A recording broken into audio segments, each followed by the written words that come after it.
Okay, I just started the recording.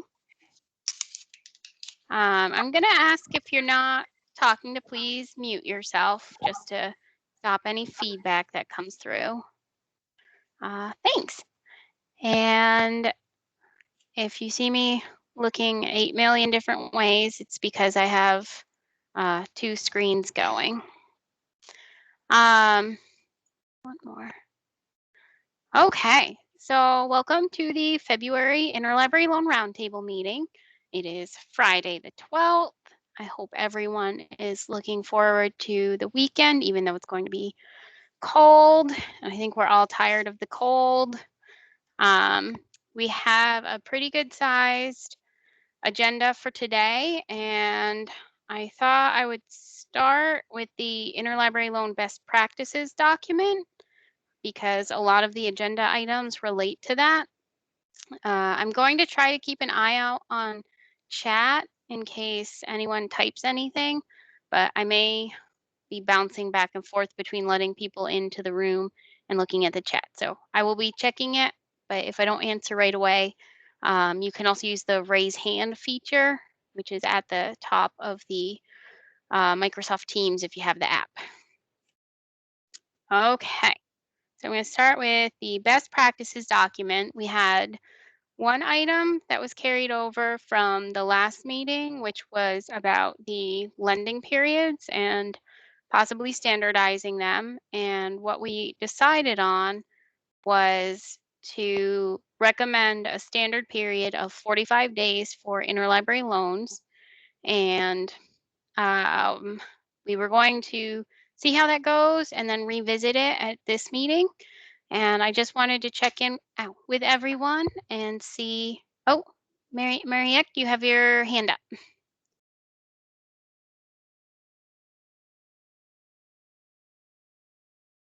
Was there a question? No, sorry, that was a mistake. Okay.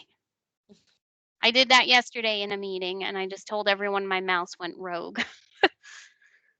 Okay. Why? Hang on, I'm trying to get someone in from the lobby, and it's not working.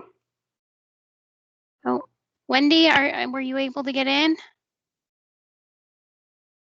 Wendy from Bennington, can you hear me? Maybe. Okay. Okay, so the standard recommended interlibrary loan period for interlibrary loan, which is listed in the best practices, which I can, let me get a link to the document for everyone. I don't think I need to bring it up on the screen just because most of us worked on it, so I'm happy to just read over any of them as well. Let me skim down really quickly.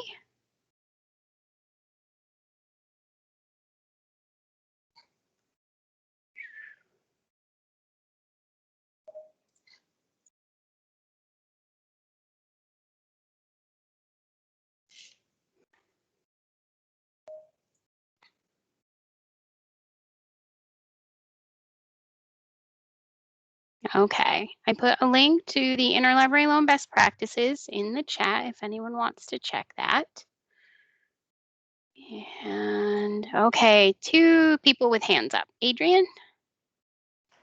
For the due date, you mean the Clover date definitely, and then also the ILS to also match that due date? Because I'm finding that some libraries are setting one wildly different from another. Yeah, and part of the problem with that is that when you use an ILS, it will usually take into account days that you're closed. And Clover doesn't. It just automatically finds that due date based on your typical loan period. So it's sometimes close and sometimes it's completely off. So one of the projects for the group was to hopefully create a document that shows step by step how to match up your due dates depending on what ILS you're using. And I haven't started that document yet, but I'm hoping that can be one of the next projects for the group. And That sounds great. I would love to have one for example, Koha Vocal. So what you're saying is ultimately to pay attention to the Clover due date as the loan period for the 45 days. yes. Okay, All so right. that's the date that we're showing documentation with the book. Also paper documentation. It could be receipt, could be handwritten, can be a printout of Clover, but to ultimately focus on the Clover due date than the ILS, because the ILS also gives automated notices, so it's sometimes confusing. Yeah, it can be. And it's an extra step to get them to match up. And some people don't have the time for that. Typically, I found if I get an overdue notice, people are fine when I email and say, the due date in Clover is this. Did you want it back? And it's just a quick email. So it's not too hard. But I think that if we could come up with a document that just shows step by step, here's where you change this, here's where you change that, and then they'll match, that will help some people, and it will hopefully cut down on the number of overdue notices we get. But yeah, the standard lending period for interlibrary loan items should be set as 45 days in Clover or more if your library has a longer loan period. Ours is set at 60 days. But I didn't know if everyone is still happy with the recommendation, because we can't just tell people you have to do this. We can't force people to, but we can make the best practices just a list of suggestions. So I didn't know if everyone is happy with the 45 days or if we still want to revisit the topic.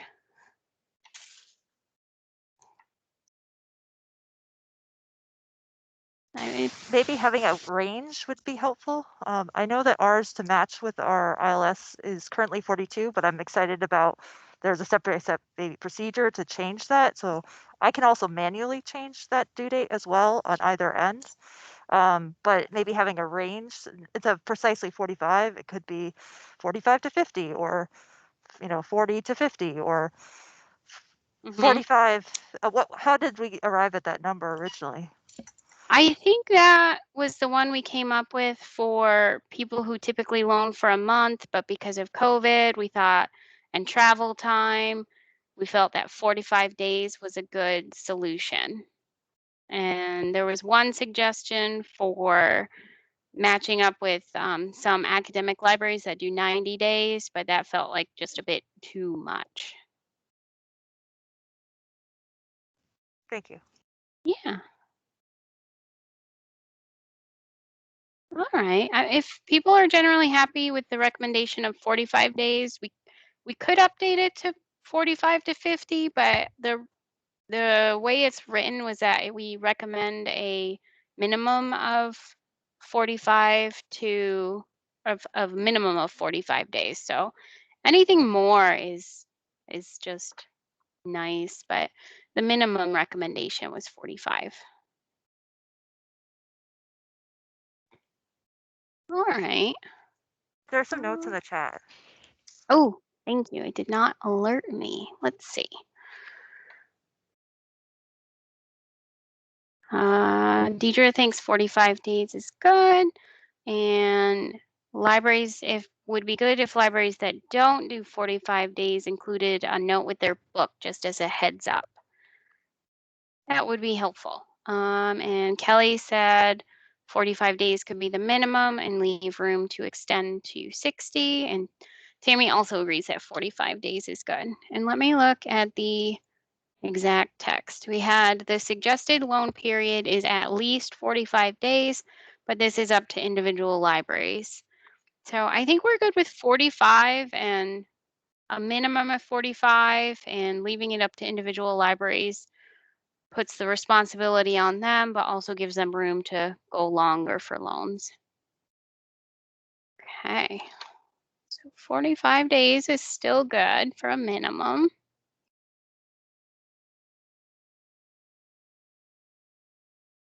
Okay.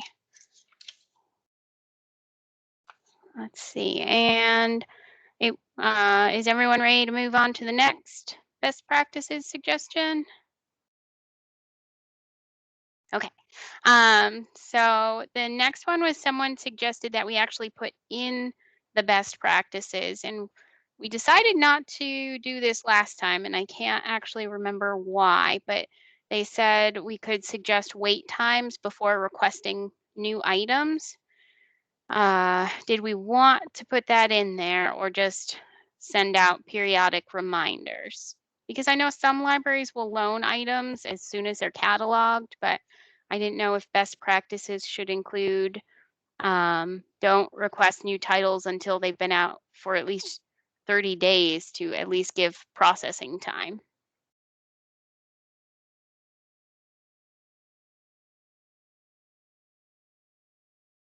Did we want to update it to include something like that? Or still just leave that as a general unspoken rule of just try to not request the day that it's published? We loan new stuff right away, so I guess my belief has always been that don't request it unless you also follow that policy. If you don't send your new stuff out for a certain amount of time, then just don't request new stuff for that amount of time. I realize that's probably not the majority of the libraries here, though. I think there's a sorry. I think there's a lot that lend new items right away. Oh yeah. There's at least a decent amount, and we do have in the best practices already. Don't request it if you don't lend it, and new items is listed right there. So For us at the Athenaeum, it depends on the situation. Sometimes an older book might be on display, so we won't be lending that. We will be happy to lend it in the future. Or, for example, we're having fewer teens coming into the library, so any young adult books, even if we just processed it and put it out yesterday, we would consider lending that. But then there are other books that we know that we want to save for our patrons. So for us, it's like we're making a decision every time. Whether we lend something brand new or not. So we also take that into reciprocation that we'll put it out there. A library could say no.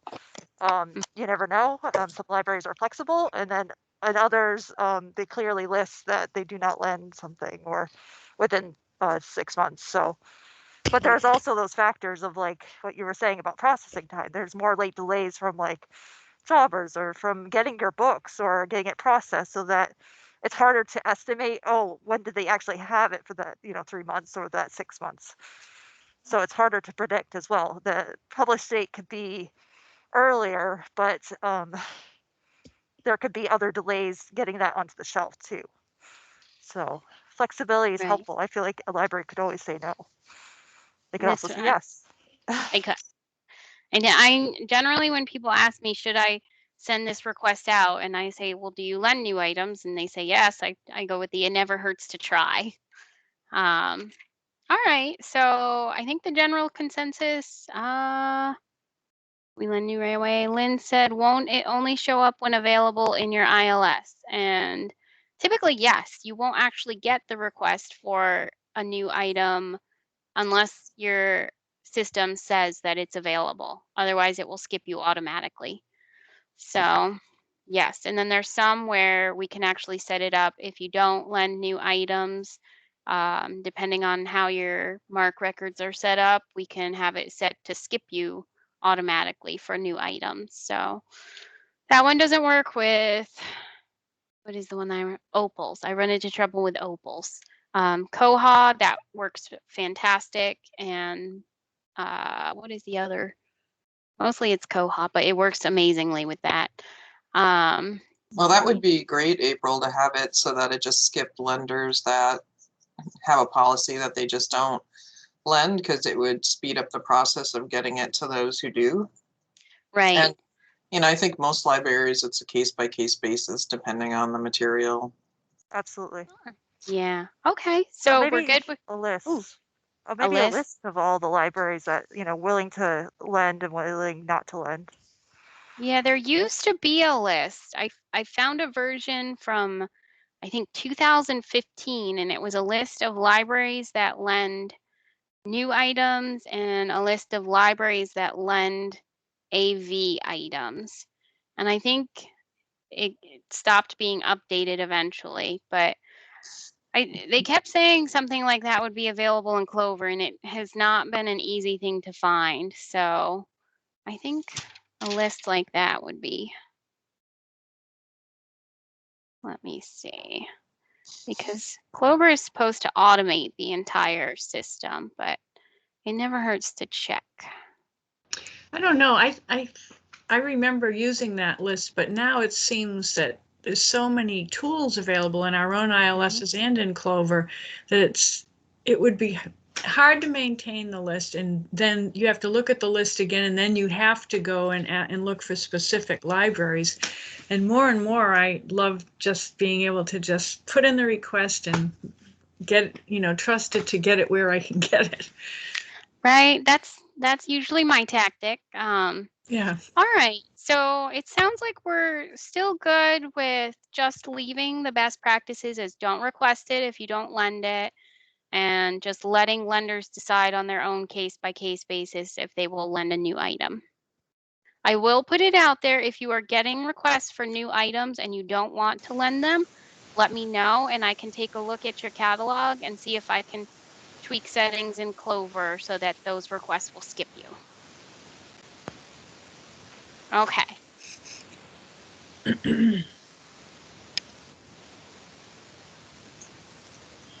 All right, let me, and on to the next. I'm getting feedback.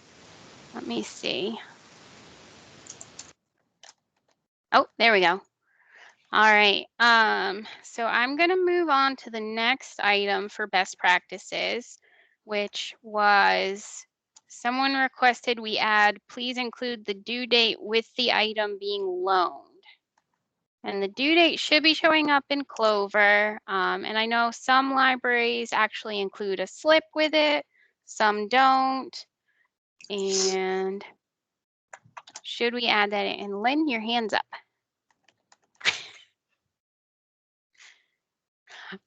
Okay. Okay, so, oh, Jennifer's hand is up.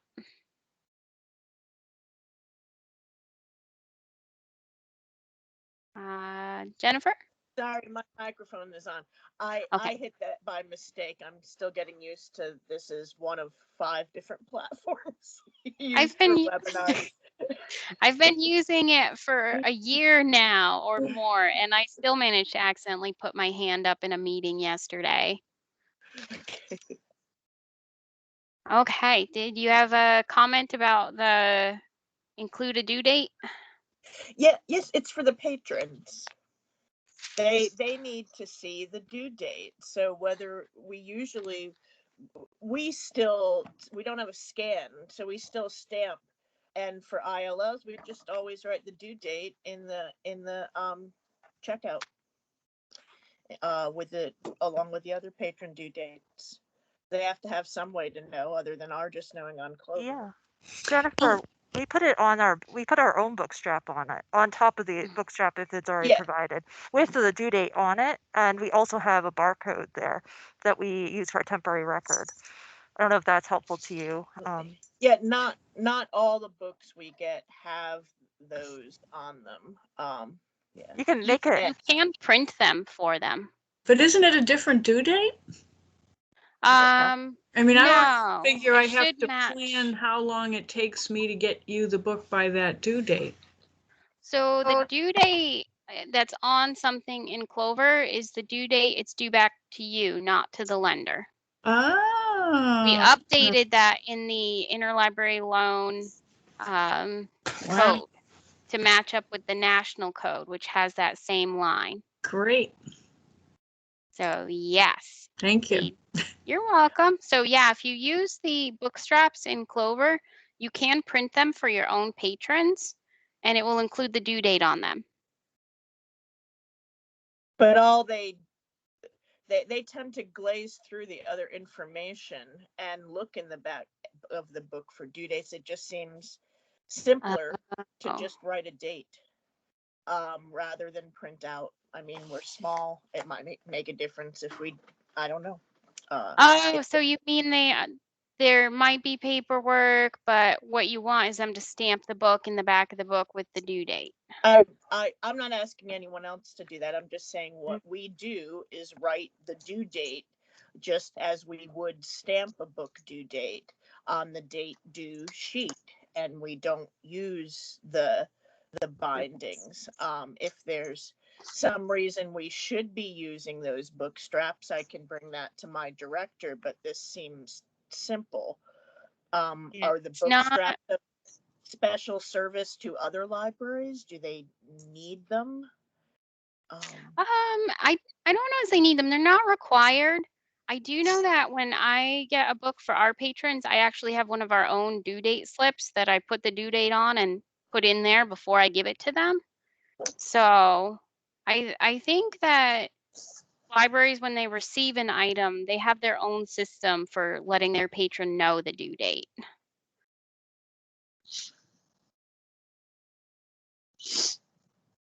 Okay, let me check the chat, make sure I didn't miss anything. Adrian said they write the due date on their own book strap and give the due date. Dina highlights the due date for the patrons. Tammy prints the book straps. So I think people are making sure their patrons know the due date. Kim, your hand's up. So I'm just curious, April, in best policies, is there anything that addresses putting stickers on other people's books? You know, those stickers that some libraries use that have the barcode and the due date. I encounter it more with WorldShare and Tapasa use than. Yeah, they should. They are supposed to, if they do that, use the ones that come off and don't leave a residue. Are you finding that they're using things that leave stickiness?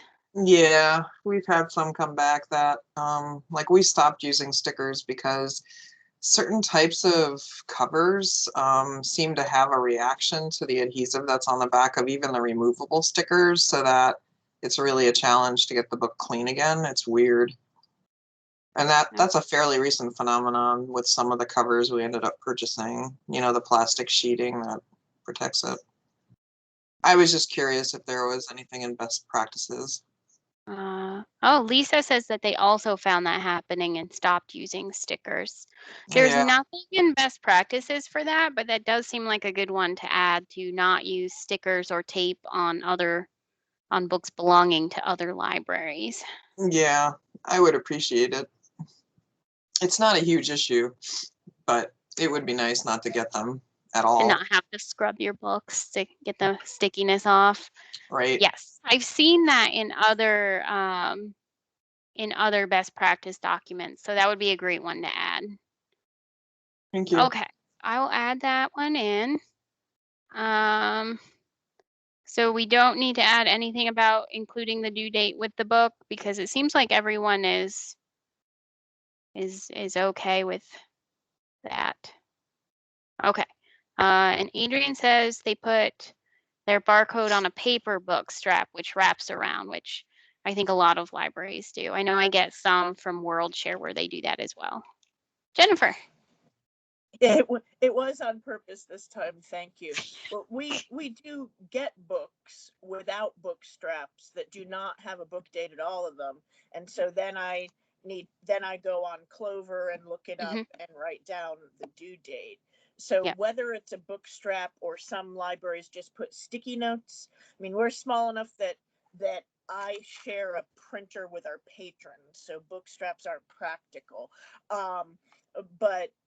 But it would be great if you don't have a book strap to go ahead and put a due date in there. That simply saves the time of the recipient looking it up, so the patron can know if you don't have a book strap. Kim? What I do is print out the Clover book band, but I don't actually attach it to the book. I staple one of our return address labels to the back of it and put it in like a bookmark for the library that's receiving it, and it's up to them whether they pass it along to the patron. And it has the due date on it, and it has the information So I think a lot of them probably hang on to it so that they have that when the book comes back to find it easily in Clover. Because yeah, it is definitely a little more inconvenient when it comes back or you receive it with absolutely nothing you know, Mm-hmm. to find it. I mean, it's not impossible, but it just takes a little more time. So maybe it could be something like include information about the request, including due date when you send an item out, because we do already have include a return label when sending an item out. So we could say include, I don't know, maybe identifying information for the request in there. Yeah, even just the number, because you can do a number search and that's super simple. So, and that doesn't take that long to write down. So just the number of the Clover request would be great. Okay. It's an That's it's an easy valuable thing to know. forget though, you know, and it happens, and that's okay too.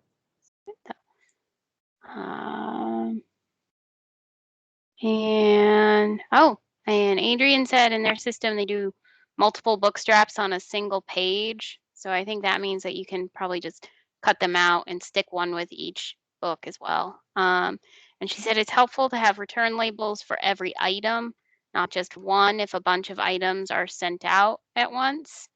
I think we do that. I think we send out individual ones, but I don't send out most of our stuff, so I would have to double check with Vance. Yeah, Because we always have yeah, backup, but I mean, if it's just helpful just to immediately have it with the item. right, because not all of them, as you said, not all go back at the same time. Okay, so I will come up with good language to update the best practices, and I'll probably send that out to people so that I have it worded correctly. Jennifer. Thank you. I just wanted to make sure I understood. I will talk with our director about printing out book straps since everyone seems to prefer those. But regardless of whether that's done, when for the ILO Clover number, if there's not, where are you asking that be? Like on the back of our courier address card, or just a sticky note on the book, or you just want to see? I'm just trying to figure out where it's most beneficial to write that number down. I have found the information in so many different spots. There's some people who stick it like behind the plastic wrap. There's some that stick it in the due date pocket. Sometimes I just skim through the pages and it's wedged in the middle. Those are my Okay. favorites. Just kind of shake a little, falls out like Christmas. But when we send our items, I don't think Vance actually includes a copy of the request, so we might need to update our workflow. But yeah, it could be a sticky note. I think generally if you're going to include information about the item you're sending out, it should be done in a way that works with your own individual workflow. Thank you. Yeah. Let's see, I had some chats. I don't know. This had a name, but it says unknown user now. It says I use a sticker. When I started, there was a whole arts and crafts project table with some paper to get a book strap put together. And they staple a barcode to the request form now. So lots of book strap arts and crafts. Oh, it's Rob at Pearson. Thank you, Rob. I feel like Interlibrary Loan has always been partially arts and crafts. Okay, so I will come up with I'm going to come up with some phrasing for what information to include with an outgoing item, and I'll probably send it out just to get some feedback before I update the document. It would be very helpful to have that document. So also thinking about like what's superfluous, like what's necessary. I could always look up the item in Clover if I have the due date, like a receipt that's ILS versus like the Clover printout. Sometimes libraries send so much information that I'm either just recycling that paper or or it's like duplicate of information. So thinking about like what's really needed, because they help us speed up being more efficient too. So thinking about like what we're sending is what's necessary and what's nice to have, but maybe not needed.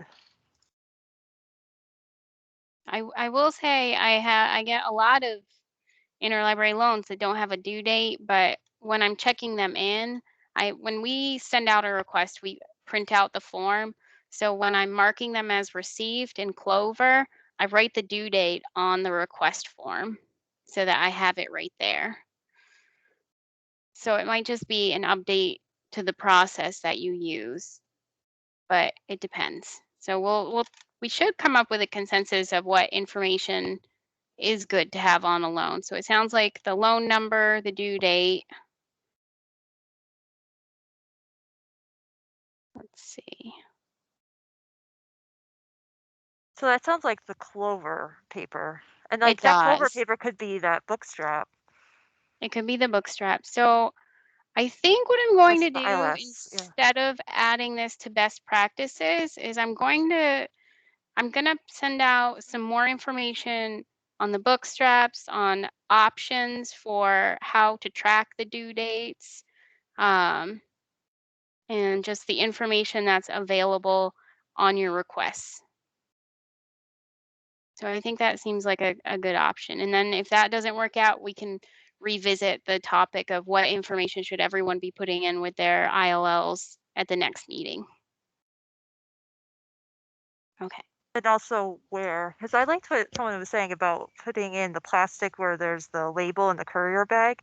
Like if we Mm-hmm. all did it, put the papers in a consistent way, like for example, putting the requesting library on top and then the supplying library underneath in that same envelope, Mm-hmm. then we can always know that that's where we're going to be looking for it, instead of it in the book or halfway in between, or maybe it's written in the back, or some, like on a sticky note, or yeah. So having consistency maybe also is an opportunity that we can help, because it'll slow down like looking for things or missing things. Like sometimes we've sent out a book and it has the Clover information that was printed out that was stuck in the back of the book, but I didn't see it when I was processing it, for example. So having Right. consistency. Okay.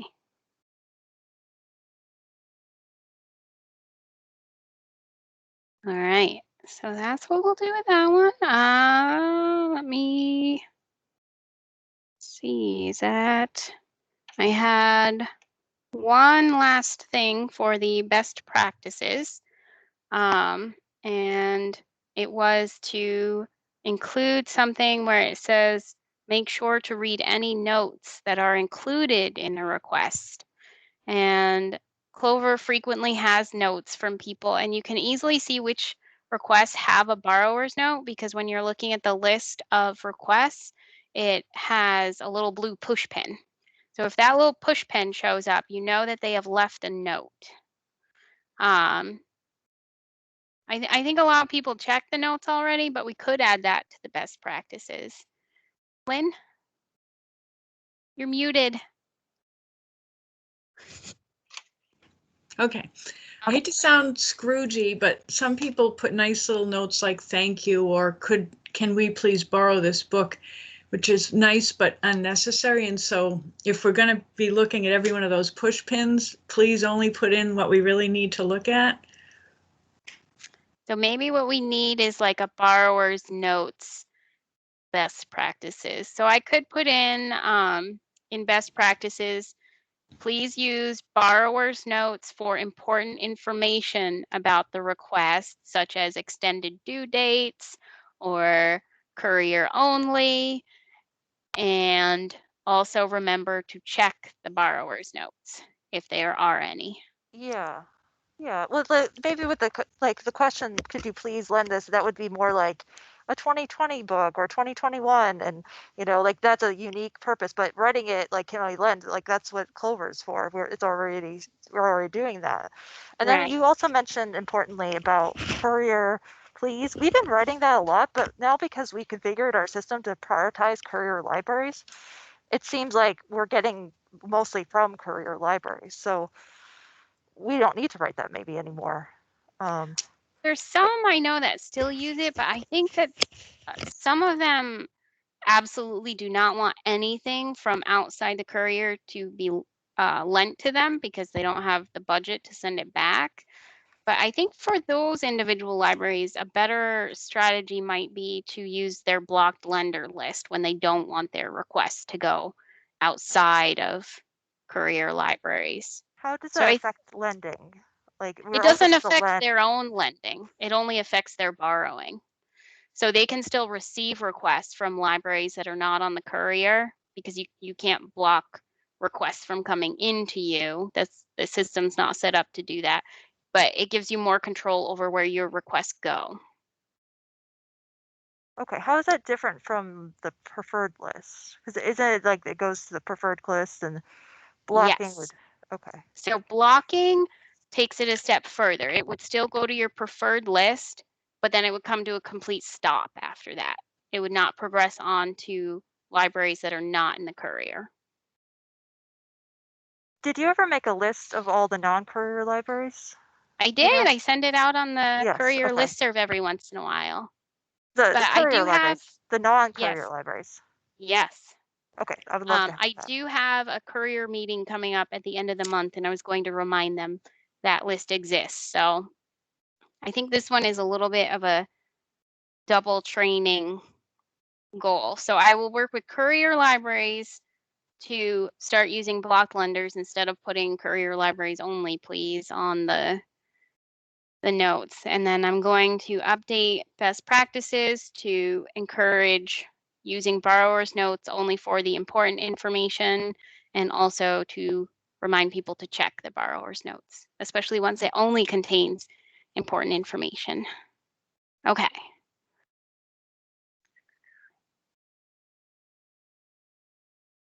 Let me write this down so I don't forget it.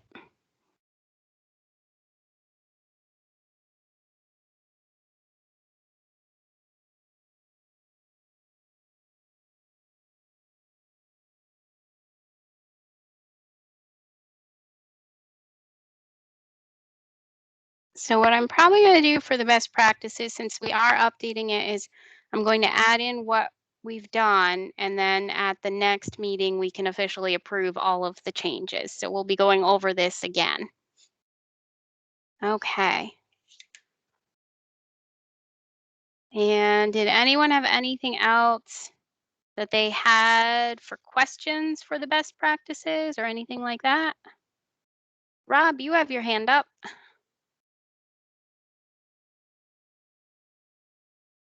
I have 3 people with hands up. Oh, Peanuts from one library is adorable. Oh, you're good. Okay. Let me check the chat really quickly to make sure.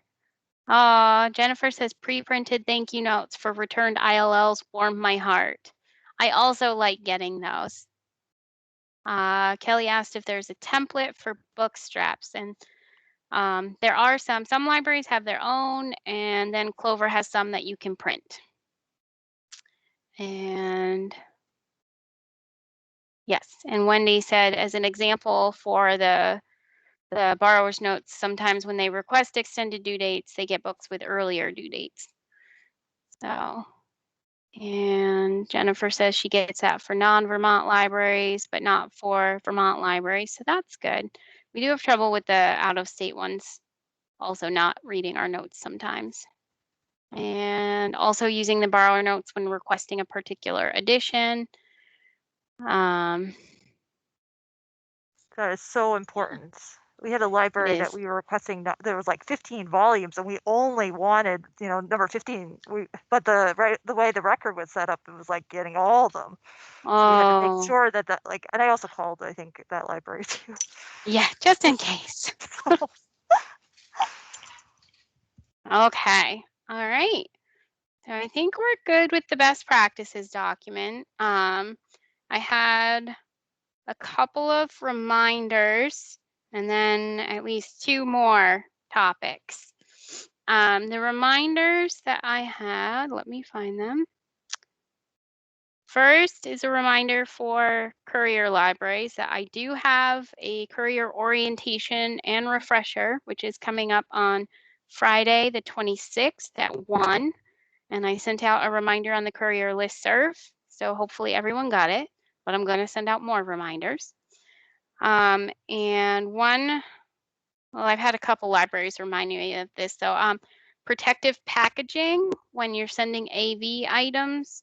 Some libraries have been sending them out via USPS or by courier, and then when they're sent back, the box or padded envelope is not there. It's just put in the bag and sent through the courier. And I mean, the courier is nice, but it's about the same level of gentleness, I think, as USPS. So if you do receive an AV item with protective packaging, try to save it and send it back with that same packaging or new. Either way, just please love and care for the DVDs as though they were your own.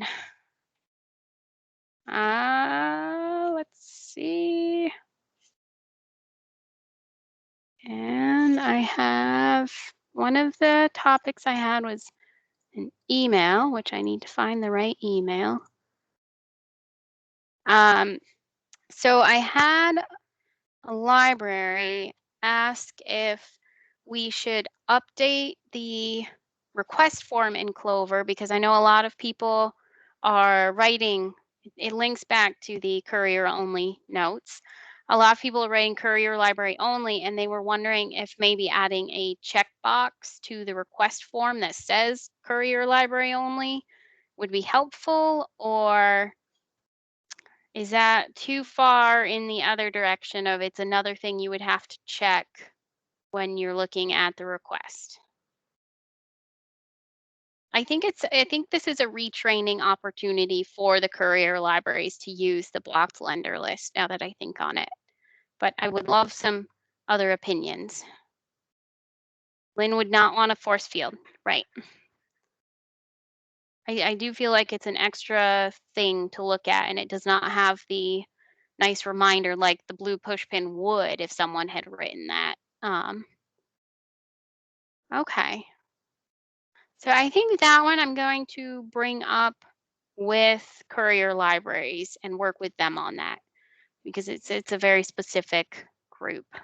Blocked lender list training would be great. Yes. Okay. So I'm going to work with courier libraries on that. And I had a reminder from the same library that said, for any libraries who forget, USPS provides free tracking and tracking numbers for library mail items.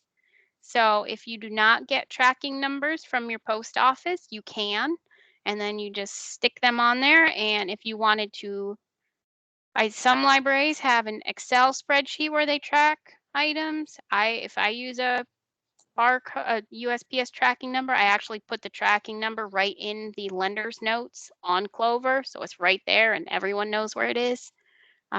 Kim? You can also order a set of 4 of the tracking sticker packages online for free. They'll mail it to you.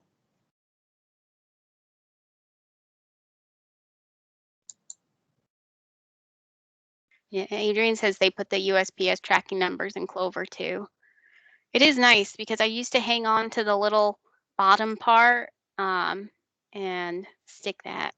So, oh, and Kelly said I get quite a few requests for books that are courier only. Should I give them the option for mailing or just say will not supply?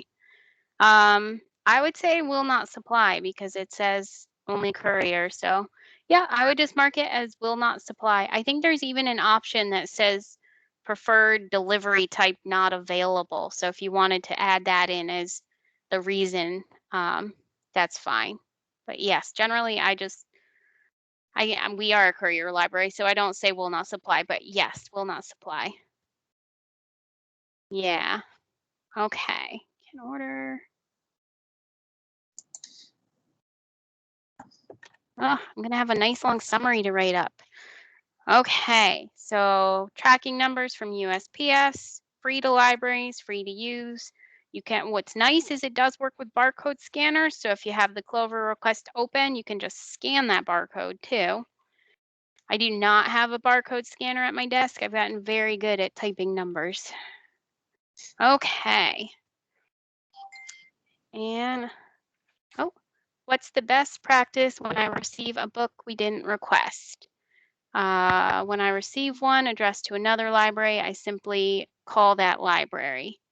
Yes, the options when you receive a book that you didn't request are to contact, if it has any information on it about who it's from or who it's going to, you can reach out to them. If it doesn't have any information and you're just staring at like, why do I have this book? Send me an email because I can dig through Clover and find out who it's from and where it's supposed to be going. I have that all-knowing password that lets me go everywhere in Clover. The power. Okay. I have 2 more topics for us, and we're almost halfway through the meeting time. Okay, so the first discussion topic that I had was someone wanted to talk about what our library is doing, especially in pandemic times, about restricting libraries if an item or multiple items are overdue. Are you restricting other libraries? Are you just giving them a call, an email, refusing to loan them anything else? Personally, I have been doing the send them an email that says we went to check these out and we're sending them, but we noticed that you have these items that have been overdue for 8 months. Do you still have them? And that has gotten me very good results. I had one library that I wasn't sending items to because they had so many that were overdue, and then they sent them back and let me know. So I think libraries have been going on a case-by-case basis, but it would be great to hear what everyone's strategies have been doing and what the success is. Yeah, so when is that threshold, April, of like crossing over to significantly overdue versus like I know that Clover, it could be the next day, but I know the book is back. It's in quarantine, and then we have delays with only getting a delivery once a week. So if we miss the delivery on Wednesday, for example, and it's on Thursday, I receive it back from quarantine, I mark it as returned for the next Wednesday. But Mhm. it seems like forever maybe, but I understand that that is a delay and overdue, but that seems very different from what you're describing, which is like libraries are like 8 months, maybe because their patrons haven't returned it and they are not following up with them, or there needs to be something sorted out. So like when is like it really significantly overdue versus just like, oh, it's just a couple days, and because of the way that the courier, for example, is set up, there is delays that are understandable and reasonable. Um, Wendy added in the chat that they don't restrict. They'll contact a library and ask if they've been in touch with a patron, but only when items are severely overdue. And Tammy said they send a bill when the books are more than 45 days overdue, but they still let them borrow. At Department of Libraries, I have been, mine was, a lot of ours were actually school libraries, because when everything shut down last March, there was some missing items. So I've been sending overdue notices for things that are 8 months to a year overdue and just saying, do your teachers still have these? Are they somewhere? And I've gotten most of them back because they've been able to reach out to the teachers and track them down. But generally, we have not been. I don't worry about things if they're a few days overdue. I go with my previous strategy of which I had when I worked at Hartness. It was, yes, it's overdue. I don't care that it's overdue. I just want it to come back. I just need it back. Or a communication when it's coming back. So maybe A a lot, month, yeah. maybe a month or so. I mean, but Yeah. also I think about like there was a library that it took 27 days to arrive here on courier. Now, other libraries it's faster, but that's not that library's fault, either. Right. So maybe a month, So 2 months, I 45 think this days. is another thing where it ends up going on a case by case basis. Because if it's a new item and it's 2 weeks overdue, you're probably going to want to reach out a little earlier and say, well, this is overdue and now we have a patron asking for it. Can you check with your patron and send it back? But if it's something that, is a month overdue, but you know, there's no waiting list and it's been out for 10 years, maybe you just want to send them an email and say, this is overdue. Do you need a renewal? You can send a renewal through Clover. So I think it depends on how much you want that item back at that moment. Right, and that library might have sent a renewal and it wasn't granted and they presumed it was granted too. That is also a possibility. But I think this one it's just a good time, especially right now, to just, if you have something that's overdue, just reach out to the library and say, this is overdue. Can you check with your patron and send it back? Or send automatic overdue notices. But it just seems like a good area for there to be communication between the libraries. I think everyone's been pretty zen about it and just saying, I know times are very crazy right now. Rob Right. says in Clover, when a request is either expired or retry, do I hit cancel or delete? Oh, that depends on the request. If you have specific ones you want to send me, Rob, just let me know and I'll look at them. Oh, yes. And Lynn has found a few libraries that didn't realize their Clover accounts and automatic renewal rejections. And that is it's not supposed to be a default. I think there was a batch where I don't think the libraries updated it. I am actually willing to say I think Autographics had a weird system thing that happened, and I think that was updated. So if you have something that you sent a renewal and you look at the history and it says automatically denied, reach out to the library and just send an email, because I think we've caught most of them by now. But definitely reach out to them, because as far as I know, I don't think there are any libraries in Vermont that have an automatic renewal rejection. So send them an email, and if they can't change it, just loop me in. I'm always happy to help fix that. All right. So yeah, it just seems like with the restrictions, most people are not restricting libraries. They're just saying, please send us our stuff back at some point. Communication has been good, I think. All right. Let's see. And I had one more note that is more fun. Oh, Jen says, isn't there a recall title or some choice? And yes, there is actually. So if you do really want it back, I have found that the double whammy of updating to recall and also sending an email gets the best response rate. Otherwise, you might end up with someone saying, this is recalled and I don't know what that means. So I always go with the recall and send them an email or a phone call. I found email is a little easier because everyone has kind of weird hours. So the library doesn't always have someone answering the phone.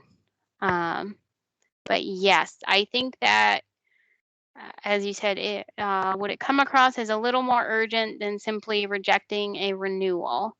Yes, recall does come across as more urgent. I know that if someone updates something to recall, I email my patron and say, I need that back now. It boosts it up a little, I think, to most people. Okay, so the fun topic for the day was possibly having trivia about libraries at a future meeting. And it would be probably some interlibrary loans centered trivia. I thought that would, well, Adrian suggested it, and I think it would be a really fun thing to have at a future meeting. It would break up the serious topics. You would not have to listen to me make bad jokes. It just would be fun. So, in the spirit of that, I would love if libraries would send me either trivia about them, about it could be ILL specific, but it would be a great way to learn interesting facts about the different libraries that we may not have known. Kelly said she's been missing emails to contact other school libraries. yes, I can send out an email to ask schools to update their contact info. But yes, so that is my little pitch for some trivia. If I can get enough fun facts. Oh, yeah. Adrian said, let's go with whose code is S22. I think we could Or just have others. or others. Oh, and some ILL patron anecdotes. I would love that. It would be a very fun trivia anecdote sharing. I think we need an interlibrary loan party, basically.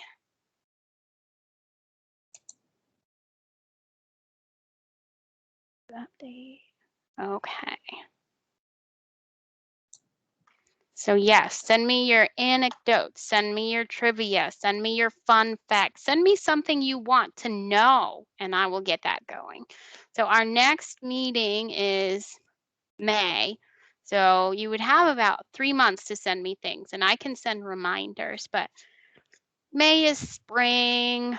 We'll be past our 1 month pandemic or 1 year pandemic. It just, oh, Kelly says it would be fun to ask what everyone's been reading.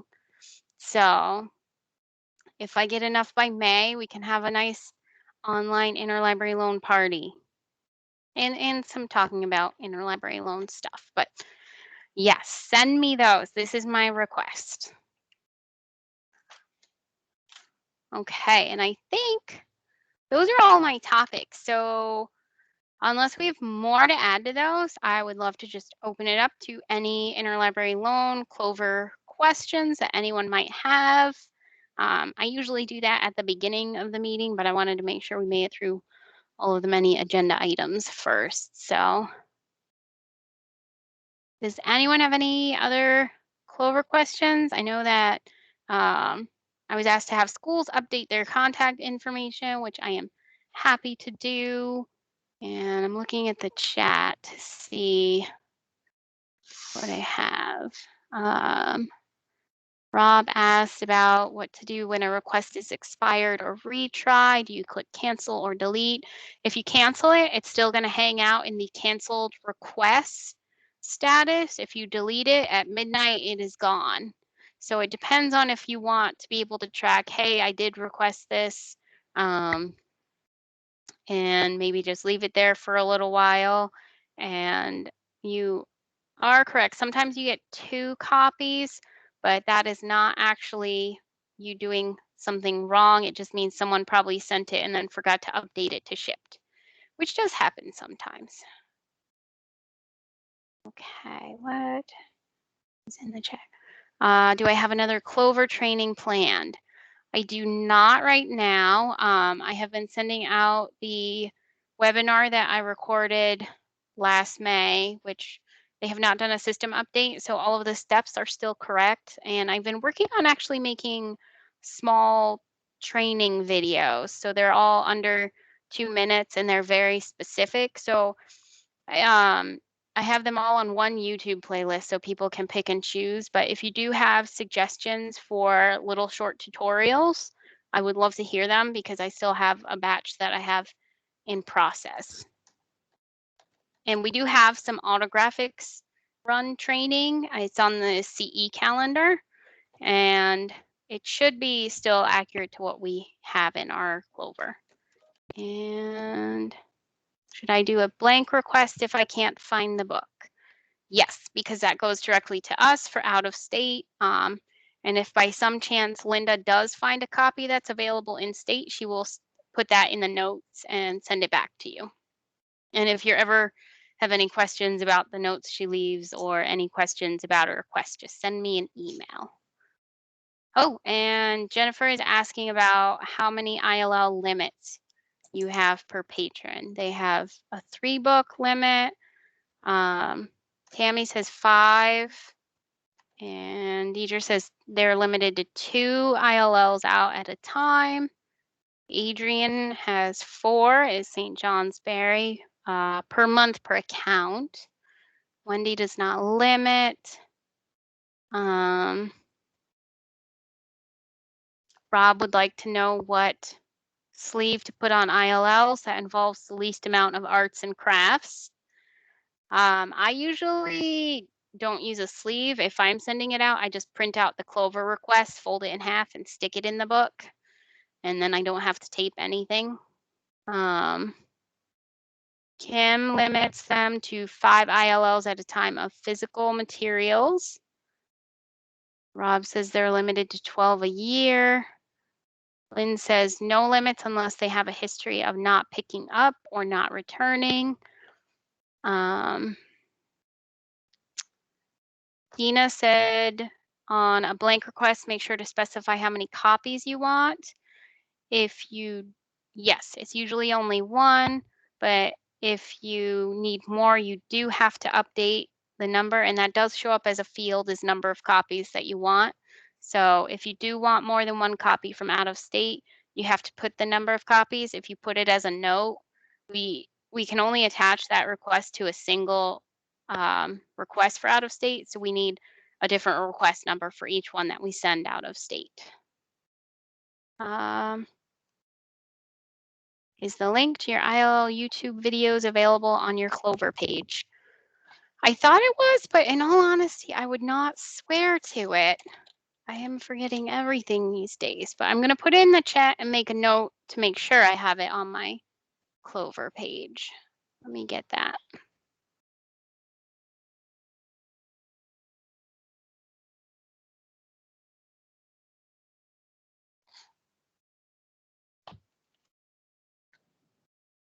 How do you request multiple copies for a title if you want to do a book group?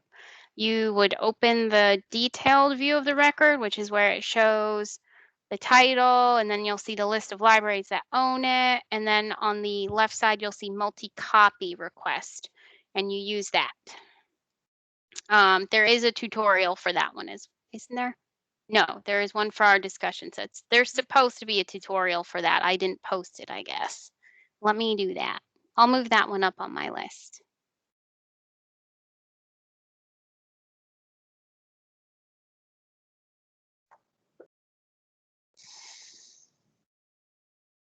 Okay.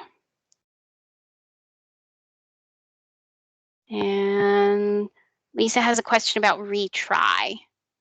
What's the question about retry? So often if something is kind of on the edge of new and I'm not requesting for it to go out of state, but it comes back as not available in state, do I then push it? Should I do a new request with a yes to go out of state, or should I push it out as send again and change the field to yes, out of state? Does that make sense? That does make sense. What I would do, since it already says not available in state, I would just approve send and make sure VSS is in the lender field. And then send it again, because that way it'll carry the entire history of that request with it. I just didn't want it to go to those, and then it wouldn't go to those other library, all the in-state libraries again that turned it down. Right. So when you're looking at it to approve send, just make sure the only lender in the lender list, because that's one of the few places where you can edit the lender list, is just make sure that's clear and hit type in VSS. Okay. And as long as it's been out for 6 months, Linda will request it. Okay, great. Thanks. Okay, so that's a hard deadline of 6 months. It is. Okay, and then you would also want us to put yes in the out of state box? Yep. So that might be changing that also, Jennifer. Okay. And Jennifer says she includes ISBN and publication date and publisher when I can on blank requests. Is that important, or does author and title suffice? Having all that extra information definitely helps us. I have some people who actually include a link to the WorldCat record, which also helps. Having at least the ISBN is very nice for us because it's easier to locate, especially if you want a specific edition. And if you do want a specific edition, make sure to uncheck the any edition is okay box that's on the form. Just a reminder.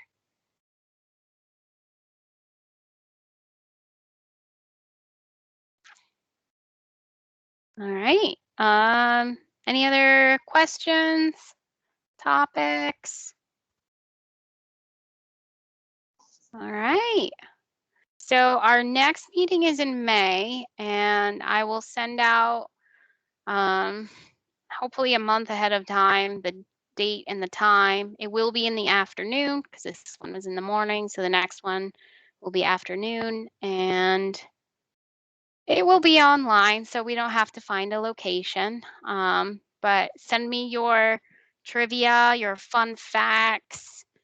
Remember to send me any questions about Clover or the courier. I don't have all the answers, but I can usually find them or put in tickets to find them. So, all right.